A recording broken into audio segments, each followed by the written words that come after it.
The year was 1974. Northern California was about to be thrown into a nightmarish reality, one that would last for years. It all began in the quiet suburbs of Sacramento, where residents never suspected that a monster lurked among them. His name? Joseph James DeAngelo. DeAngelo was born on November 8, 1945, in Bath, New York, to a military family. From an early age, his life was marked by a series of personal and familial upheavals. DeAngelo's father, a World War II veteran, was often cold and abusive. The family frequently moved from place to place, and young Joseph was no stranger to the trauma of watching his parents' volatile relationship.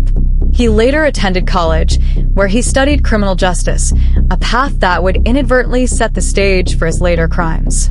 By the time he joined the police force in 1973, DeAngelo seemed like an ordinary man. He was 28 years old, freshly employed as a police officer in Exeter, California. But beneath the surface, something dark simmered.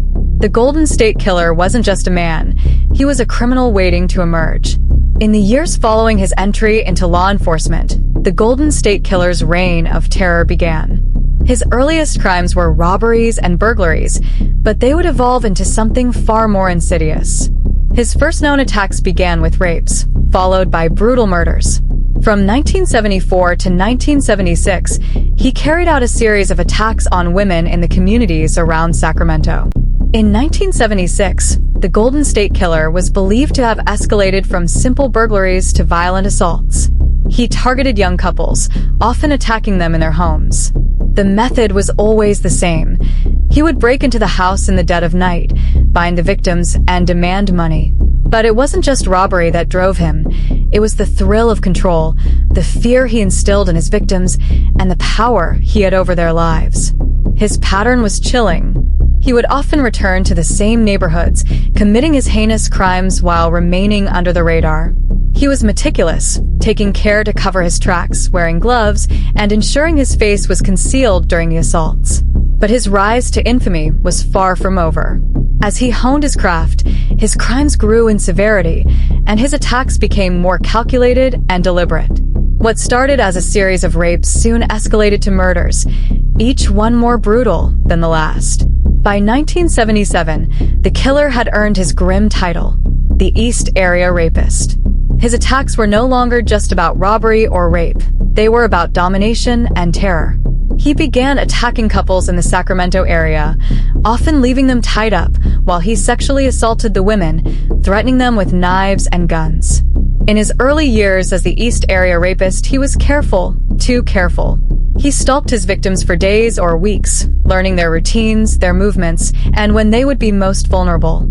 He knew how to strike when his victims were least prepared, often waiting until they were asleep before pouncing.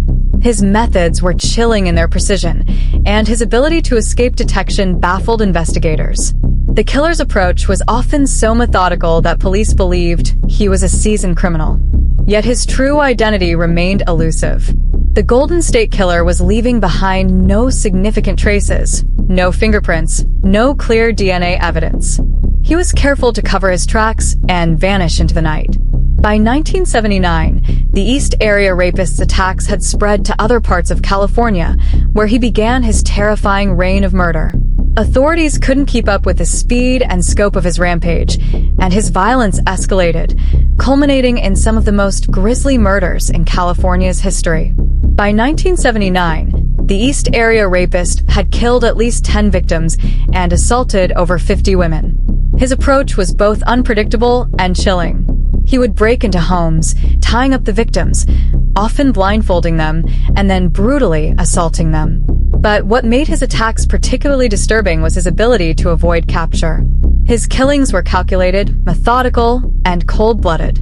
It wasn't just the horrific nature of his crimes that caught the public's attention, but his ability to outsmart law enforcement. The police were increasingly baffled by his ability to evade capture. But one aspect of the case stood out. He seemed to have an unusual ability to strike at the most opportune times, leaving no trace of his identity behind. In the years that followed, the East Area Rapist would become known as the Golden State Killer, his violent attacks spreading across California. The killer's ability to stay one step ahead of law enforcement only fueled public fear. People in the cities and suburbs across California began to lock their doors, install security systems, and fear the unknown. By 1986, the Golden State Killer's final known murder occurred in the Santa Barbara area, and after that, he disappeared without a trace. His reign of terror lasted over a decade, leaving investigators and victims' families devastated and confused. Despite numerous attempts by police to uncover his identity, the killer seemed to vanish into thin air. For decades, the hunt for the Golden State Killer remained one of the most elusive in American criminal history. Investigators had many leads, but the killer's carefulness and his ability to erase any trace of his identity made it seem as though he was a ghost. The investigation spanned across multiple generations of detectives, each one building on the work of their predecessors, but always falling short of a breakthrough. Then, in the mid-2010s, the case was brought back into the public eye. Law enforcement began revisiting old evidence, particularly DNA samples, and new technology began to open doors that had long been closed. The introduction of genetic genealogy in 2018 provided investigators with the breakthrough they had been waiting for. By using DNA samples recovered from the crime scenes and cross-referencing them with genetic databases, authorities finally found a match. The suspect's name was Joseph DeAngelo, a former police officer who had served in the Auburn Police Department during the time of the crimes.